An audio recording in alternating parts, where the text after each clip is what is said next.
আমার বাংলাদেশি একটা হট ছেলে লাগবে। হ্যালো বন্ধুরা, আমি ঋতুপর্ণা। আমি একটা মনের মানুষ চাই।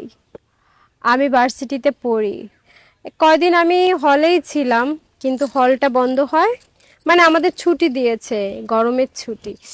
গরমে আমার আর ভালো লাগে না, কোথাও কাপড় চোপড় ঠিক রাখতে পারি না। আমার তো মনে হয় কাপড় চোপড় খুলেই বসে থাকি, ভালো লাগে না। তো যাই হোক, আমার না অনেক গরম।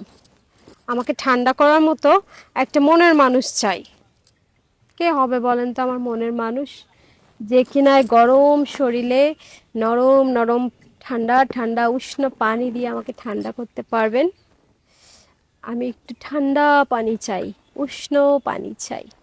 কে আছে এমন ছেলে যে কিনা আমার এই গরম শরীরটাকে নরম নরম করে ঠান্ডা করে দিতে পারবে? থাকলে এখনই যোগাযোগ করেন আমার সাথে। আমার ফ্ল্যাট বাসা পুরো ফাঁকা থাকে, ওই ফ্ল্যাট বাসায় আসতে হবে। আর আমার এই গরম শরীরের তাপটাকে কমিয়ে ঠান্ডা করে দিতে হবে। পারবেন তো? তাহলে অবশ্যই কিন্তু আমার সাথে কন্টাক্ট করে আমার ফ্ল্যাটে চলে আসেন। আমার নাম্বারটি হচ্ছে, এই ভিডিওর শেয়ার অপশনে যে ক্লিক করবেন, ওখানে যে নাম্বারটি পাবেন ওটিতে কল দিয়ে চলে আসেন আমার ফ্ল্যাটে।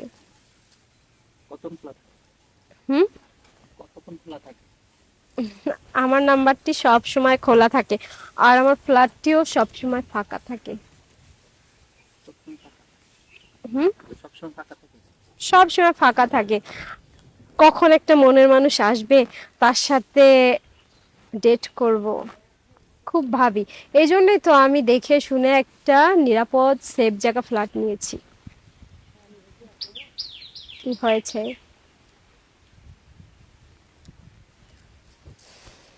আজকে এই প্রতিবেদনে আসছেন এই কারণে। হুম, আজকের প্রতিবেদনে আমি এসেছি। আমি একটা মনের মানুষ চাই, একটা মনের মানুষ খোঁজার জন্য আমি প্রতিবেদনে এসেছি।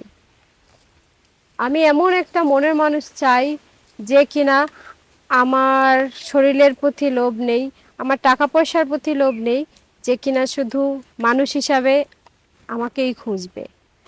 কারণ আমাকে যদি পায়, তাহলে তো আমার টাকা পয়সা এমনিই পাবে, আমার শরীর তো সে এমনিই পাবে। তাহলে লোভ করে তো হবে না। পারফেক্ট একটা যোগ্য ছেলে লাগবে। আর আমার কিন্তু দেশি ছেলেই পছন্দ।